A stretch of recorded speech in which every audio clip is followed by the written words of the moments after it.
Hello, I'm Paul, I'm Zach. and we're reviewing the Slipknot concert Last Stand tour at the Mid-Florida Amphitheater in Tampa.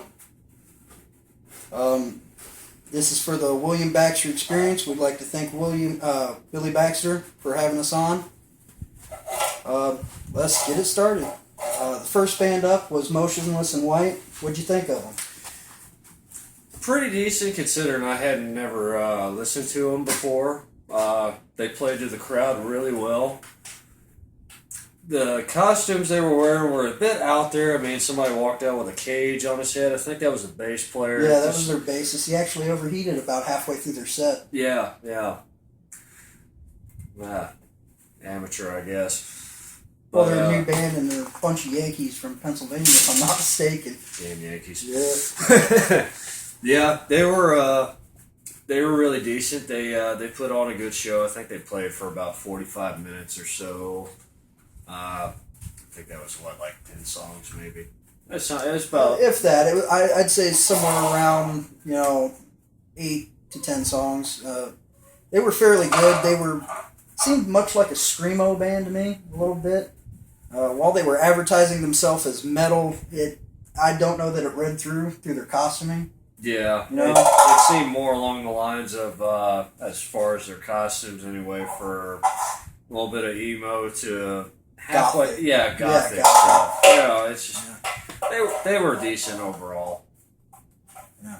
The next band up was Bullet for My Valentine. They completely freaking rocked, man. Oh, hell yeah. It was an awesome set out of them. They were on stage for what, maybe 30 to 45 minutes? About 50 or so. About 50? Something like that. Yeah, I know the crowd went wild. That's when the amphitheater really started to fill in. You had about a third of the amphitheater, in attendance at the time, which was really good. You started getting a good rowdy crowd, which was awesome. Yeah. They played a lot of their best songs and a couple of classics that I really like. Yeah. They I think when they played "Tears Fall Around Me," they just everybody was singing along to it. And the band, and I have to say, when the crowd outsings the band on stage, they love it. They absolutely love it. They ate it right up, and if anything, it made them perform better. It gave them a bigger performance. It really just boosted their ego and just really gave them that good push through the rest of their set. And make them want to come back. Oh, yeah. The next band we had up was Lamb of God, and of course, they never disappoint, man. They never disappoint. They're an amazing set. They did Ruin, which was just freaking awesome. The fact that they actually put the video monitors up there, that really helped. They opened up with "Walk With Me in Hell," which, from what I hear, they normally save that for last. But with them opening with that just pumped it up so much. I mean, Paul right here can tell you that when they started playing, they played that right off the bat. I lost my mind. Oh, yeah. I thought I broke at least one of my feet. Pretty sure I almost broke my wrist here. I don't know. He had people in the seats next to us asking people if he was okay. He's sitting there and he's beating on the seat in front of him. He's jumping up and down. I'm headbanging with the best of them, but people are thinking he's having some sort of epileptic seizure. It was an epic show, though. Got the crowd entirely pumped. I'd say there was about 3/4 attendance by the time Lamb of God came on stage. If not almost full. It was almost full. I mean, they really upped the wow factor. The stage show was amazing. Yeah. The presence of the band was awesome. They came out and they really just knocked it home. They set up set up for Slipknot. It really got people pumped. It really it approached you and just made you think, wow, this is a show that I would see again and again. Like I said, Lamb of God never disappoints. No, they do not. They really don't. The pyrotechnics were good. Just visually, they were an excellent band. I loved seeing them. It was good to see a Lamb of God show. It didn't get as crazy as it usually does, but, fairly conservative crowd in Tampa. Not a lot of rednecks, not a lot of hardcore rockers, but there were quite a few hardcore rockers in attendance that night. Although, when they did play Redneck, everybody lost their mind. Yes, they did. They lost their ever-loving minds on redneck. I think there had to be, maybe 2/3 of the amphitheater chanting, redneck, redneck, redneck. They finally played that, and man, it was over from there. You know, it was just amazing. But, you know, with no further ado, let's get right on it. You know, the headlining band, Slipknot, amazing band, one of my personal favorites. Again, they never disappoint, man. Their stage show was amazing. Their pyrotechnics were awesome. They had a video on there, you know, that was really good. The video really helped. I mean, it was fairly good, man, you know. Yeah, especially for me, since it'd been my first time seeing them. I think it was your first time as well, wasn't it? Yeah, it was my first time seeing Slipknot. Yeah. I just remember my brother talking about them because when they went on Ozfest for the first time, like 15 years ago, my brother, when they first came out, everybody was booing them and everything else. And he's like, dude, these guys rock. Shut up. You know? And they just continued along with it. The new album is fantastic. I love it. And the way Corey Taylor just got out on the stage and just talked to us, pumped us up. I mean, it was just fantastic. It was one of those examples of a show where you had the entire amphitheater was singing along with him. You know, everybody from new Slipknot fans that had just, you know, bought their last album to people that had been with them for the last 10 years. You know, it really just upped the wow factor. I mean, even Corey Taylor, you know, to quote him, he said, we all silenced his big mouth. We left him at a loss for words. Yeah. Tampa blew West Palm Beach out of the water. Yes, sir. Quote his words. Yes, sir. He said that he'd never seen a crowd like that we were awesome. You know, he had everybody just chanting, going along with the songs. It was an amazing show. It was electrifying. It was exciting and entertaining. I don't think there was a single lull in between any of the songs. No. I mean, if anything, the pauses where the band took, you know, a water break here and there, or even when they took that slight intermission, you know, people were chanting. They were ready, stomping their feet, beating the chairs. They were doing anything they could in order to get them back on stage just that little bit quicker. You know, it was just an epic show. Awesome, amazing. You know, they all played really well. They did have a small problem with the scissor lift on stage right. Yeah, they were doing these, the drummers were up on the scissor lifts. They were going up. They were supposed to be rotating while drumming.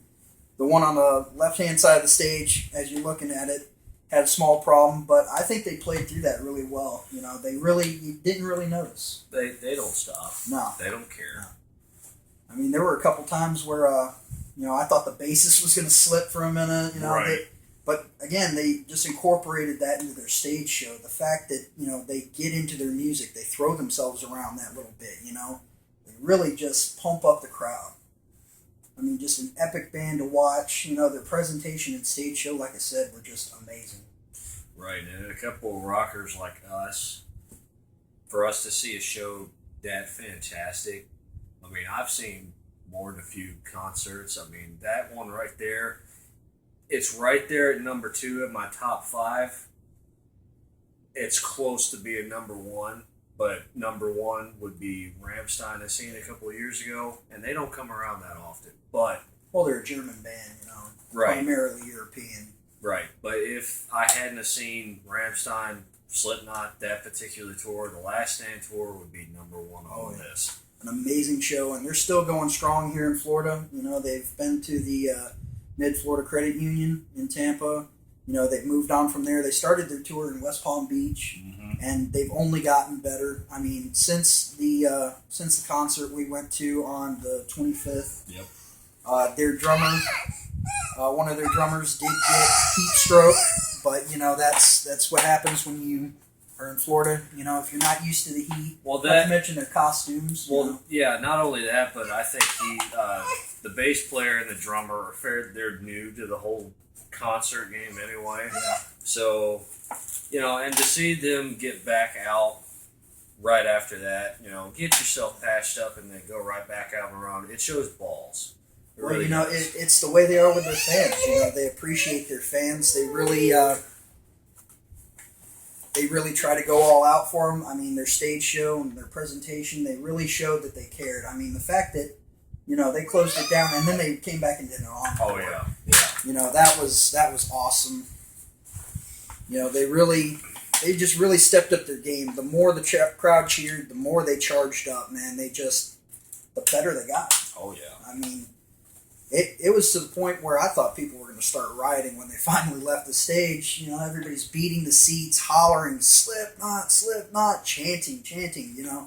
You had people that were trying to goad them a bit.